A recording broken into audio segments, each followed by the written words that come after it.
Estamos a iniciar a nossa 11ª aula do módulo 2, dando continuidade ao tema Evolução da Teoria Psicanalítica Pós-Freudiana.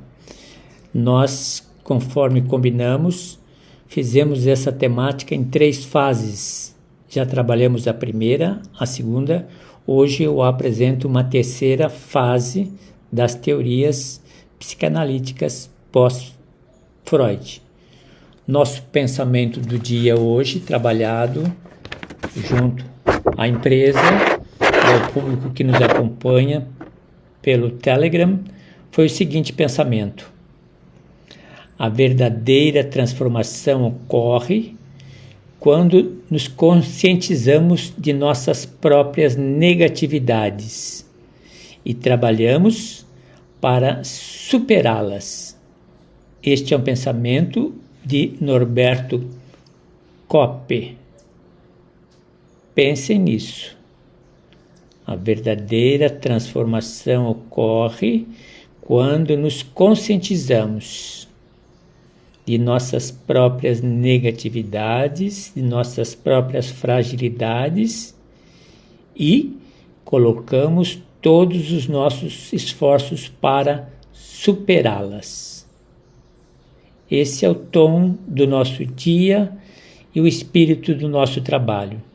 Depois, deixo com vocês em anexo o texto com um descritivo refletindo esse pensamento. A arte que nós faremos uso na aula de hoje, ela se chama Arte Nouveau, porque ela representa uma resposta de distanciamento da ortodoxia acadêmica, do academicismo, mais uma corrente, mais uma escola que vem para quebrar a monotonia, que vem para quebrar poderes estabelecidos, mostrando que existe uma forma diferente de ver e de fazer as coisas. Observe um pouco da figura apresentada. Hoje nós vamos trabalhar com alguns discípulos de Freud. Nós estamos aqui o primeiro, Lacan. Observem o id, o ego e o superego. Observem cada uma das imagens. Lacan fará uma releitura de Freud e fará alguns acréscimos muito curiosos. Eu espero que na aula de hoje eu consiga sensibilizá-los, trazê-los para uma proximidade maior da abordagem de Lacan. Perfeito? Então, nos preparemos, nos organizemos, lugar de estudo, um lugar de trabalho, um ambiente com bastante ar corrente, um silêncio adequado. Faça o exercício de expirar e respirar, expirar e respirar, expirar, respirar, respirando, expirando, respirando, expirando, respirando e expirando. Isso nos ajuda na nossa concentração. Então vamos falar de alguns discípulos e vamos observar as particularidades de cada um deles, dando sequência à aula passada, que tivemos na mesma perspectiva.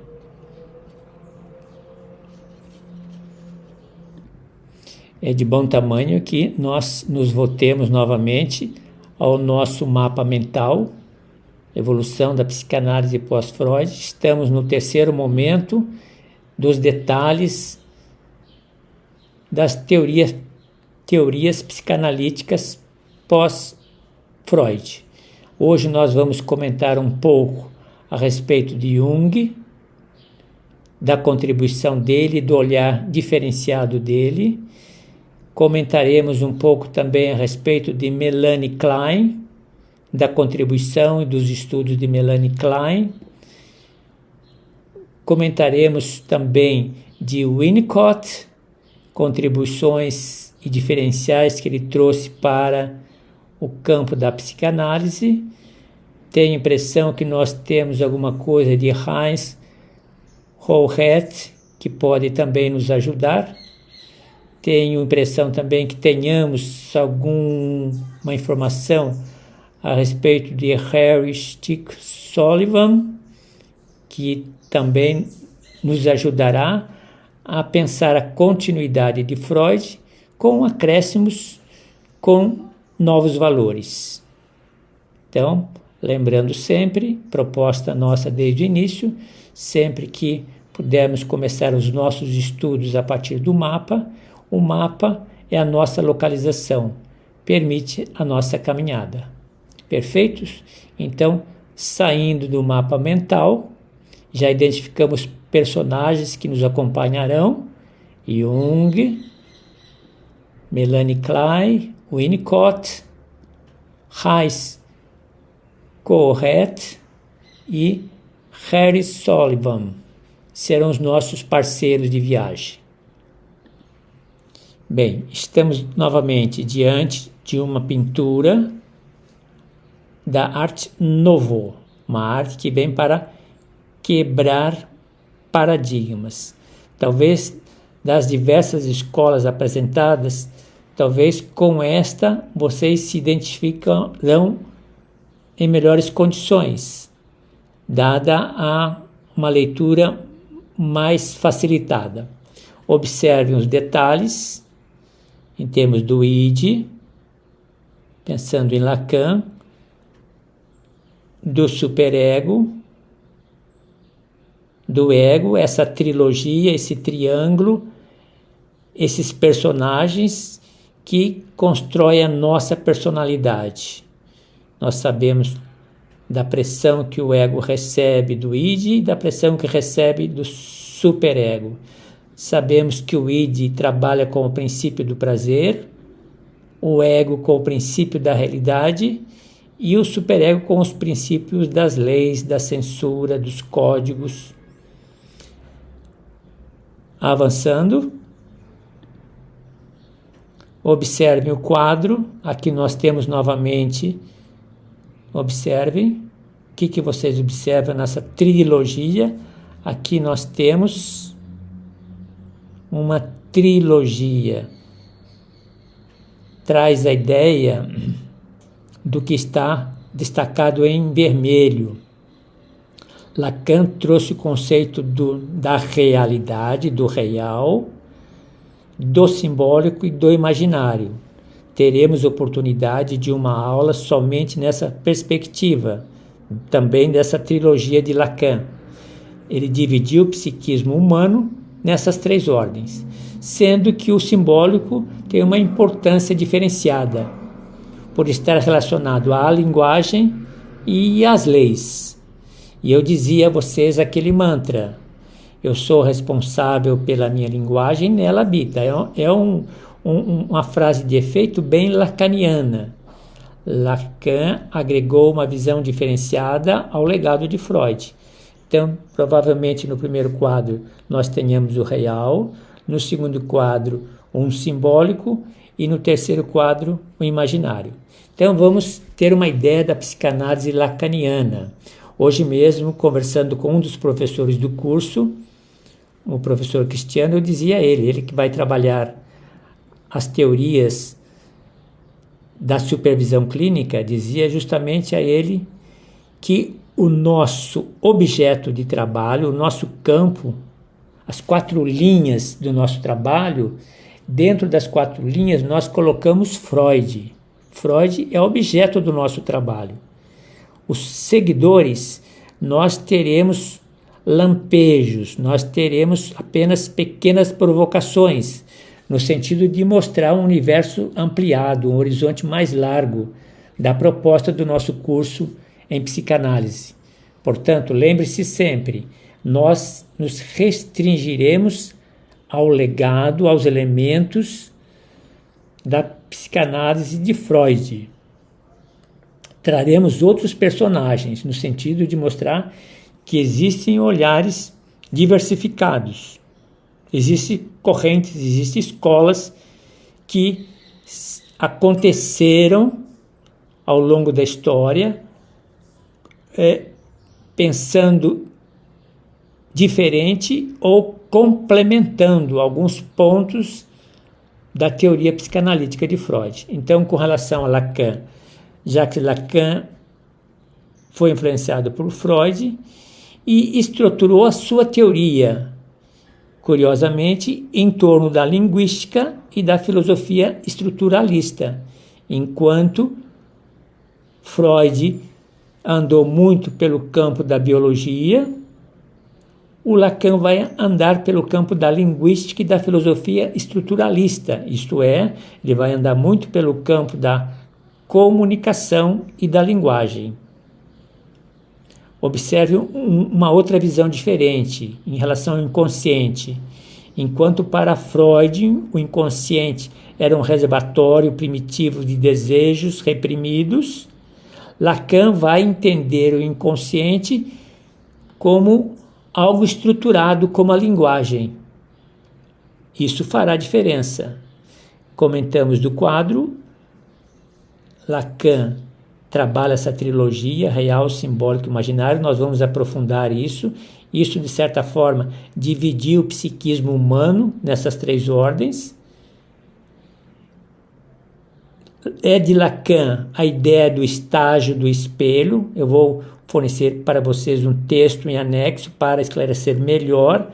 É quando a criança, lá pelos 6 até os 18 meses de vida, ela experimenta o espelho e se dá conta da imagem dela no espelho, se dá conta da projeção dela longe dos outros. Ela começa a separar o físico e aí é o início do simbólico.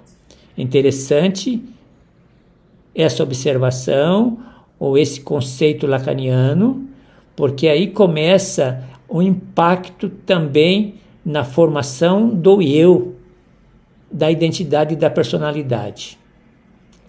Vamos avançar um pouco. Observem este quadro, também Arte Nouveau, uma arte mais lúcida, mais próxima de vocês, mas também com a pretensão de quebrar paradigma. Olhem as imagens, cada quadro, detalhes, observem detalhes. Ela retrata o que está chamando a atenção em vermelho. Ela tenta sinalizar, passar a ideia do desejo e da falta. Nós já colocamos uma reflexão a respeito disso. Aquilo que nos movimenta, aquilo que nos falta. O homem é um ser faltante. Lacan colocou uma ênfase muito forte no desejo, uma força matriz fundamental na psicanálise, vinculada à ideia de falta. A cada dia nós levantamos porque continuamos à procura de alguma coisa que nos falta, que nós desejamos. Um desejo na perspectiva do princípio do prazer. Do princípio do prazer. Então, o quadro retrata essa realidade. Temos a seguir a psicanálise como fala e linguagem. Foi o tom que eu dei no começo. O papel da terapia em Lacan está justamente em decifrar o discurso do paciente, entendendo símbolos e significados do inconsciente. Então, um destaque especial. Não comentamos, né, o grande outro. Quem perguntou? Quem é o grande outro? Esse conceito se refere a quê? As normas sociais externas e a ordem simbólica que está no mundo, que acontece nas relações e que nos influenciam profundamente. Aquela ideia, a linguagem nos habita. Avançando, aqui nós temos, olha, o quadro. Vejam aí em detalhes as imagens. Desculpa estar na frente, eu preciso não atrapalhar tanto. Vamos ver se nessa posição aqui não atrapalho tanto. Olhe as imagens, observem os personagens, observem os detalhes, as simetrias, assimetrias, os contraditórios.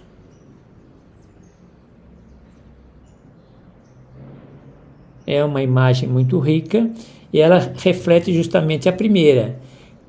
Críticas e influências. Lacan foi muito criticado por ter um estilo enigmático e foi reconhecido pela sua abordagem inovadora. Ele influenciou muitíssimo a filosofia, a literatura e as artes, na sua maneira de fazer a psicanálise acontecer. Lacan e a cultura contemporânea. As teorias de Lacan encontram aplicações na análise de textos culturais e sociais, de uma forma significativa, para além da experiência clínica. Leitura da arte, leitura da arquitetura, leitura de cinema, leitura da mídia, leitura da pintura. Seu legado e continuação, a psicanálise lacaniana continua evoluindo com novos teóricos sobre as fundações de Lacan. Freud deu pontapé inicial, Lacan, depois de um tempo, voltou a Freud para preservar a essência do legado de Freud, e os discípulos de Lacan continuaram a sua escola. Por que nós estamos mostrando a diversidade das escolas? Justamente para mostrar que existe alinhamentos convergentes, existem alinhamentos divergentes em relação ao legado de Freud. Avançando, aqui nós temos um outro teórico, a teoria da vinculação, Joe Bowlby. Aqui a imagem representa realmente a identidade dele. Iniciou a teoria da vinculação, a importância da relação com os outros. Ele foi se dar conta disso observando crianças separadas de seus pais durante a guerra. Observe o quadro. O quadro é muito sugestivo. Momentos de guerra, as imagens do mar, do oceano em movimento, a interação das crianças, a interação da mãe e da criança, a interação da criança com os pais. Observe os detalhes das imagens. E voltando novamente ao texto. Então, vínculos. E a gente se dá conta, estou reforçando muito essa ideia, de que a nossa performance, o desenvolvimento da nossa personalidade acontece conosco e com os outros, numa relação de troca, de experiência, de conhecimento, de afeto, de carinho. Bowlby dizia, em relação à vinculação com necessidades básicas, postulou que a necessidade de vinculação é biológica, faz parte da natureza humana, sua relação com o seu semelhante. Sem essa relação, biologicamente, a raça estaria comprometida. Veja a nossa fragilidade. Dependemos dos outros para a nossa sobrevivência. Identificou também padrões de vinculação, tais como busca do seguro, experiência de ansiosidade, experiência de evitação, evitar ameaças, evitar riscos, que acontece principalmente na infância e, de certa forma, caracterizarão relacionamentos futuros. Vamos avançar. Aqui nós temos um outro quadro, também ligado às relações interpessoais. Observem as figuras. Aí, estruturação da personalidade, formação da personalidade. Aqui nós temos Mary Ainsworth, que é uma colaboradora de Bowlby e desenvolveu com ele um método experimental para observar vinculações nas crianças. A pintura se volta para o que vem agora, o impacto no desenvolvimento emocional. Essa teoria enfatiza como as experiências de vinculação afetam a regulação emocional e o comportamento interpessoal. Vejam que muitos discípulos de Freud investiram muito nessa tese, como a nossa relação com as pessoas no nosso entorno, principalmente aquelas pessoas mais próximas, aí entre 0 a 6 a 7 anos, de certa forma a experiência afetiva, a experiência de cuidados, a experiência de troca de carinho, troca de afagos ou não troca, acaba impactando na regulação do nosso emocional. Extensões da teoria, nós podemos observar que na teoria da vinculação, ela se expandiu para a psicopatologia adulta, quando aborda relacionamentos românticos e estilos parentais. Então, uma observação curiosa ao pé do ouvido. Comportamentos, padrões que temos na idade, adolescência, vida adulta, vida de solteiro, vida de casado, se não forem revisitados, experiências negativas dessa fase experimental de vínculos no início da nossa idade, de 0 a 6, 7 anos, tem impacto na nossa vida futura. Implica nos relacionamentos românticos e implica nos relacionamentos conjugais.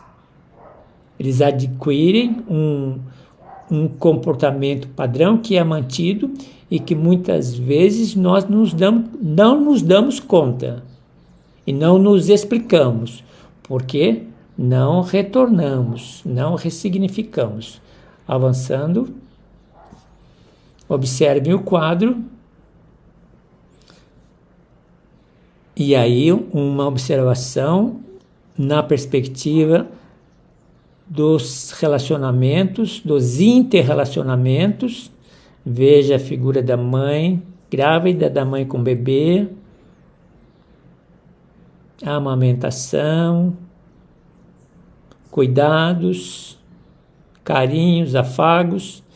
Essa pintura retrato que está em destaque ali. Críticas e desafios a essa teoria.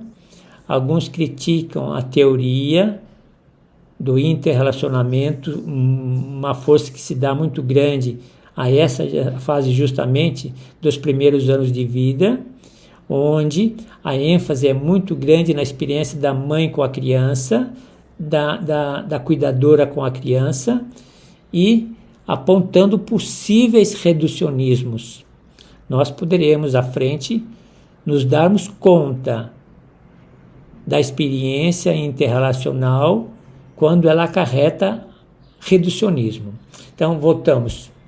Influência na psicoterapia dessa teoria. A teoria influenciou abordagens terapêuticas na reconstrução de padrões de vinculação que geraram insegurança. Reconstrução de padrões de vinculação, de inter-relação, de relacionamento, que acabaram gerando inseguranças. Nós vamos observar isso de perto. Pesquisa e evidências empíricas.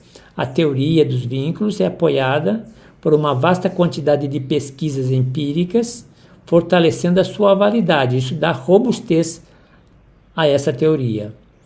Seu legado, em termos de aplicações atuais, continua sendo uma área de muita pesquisa, aplicações em psicologia clínica, pediatria e educação. Então, ela está sempre se atualizando.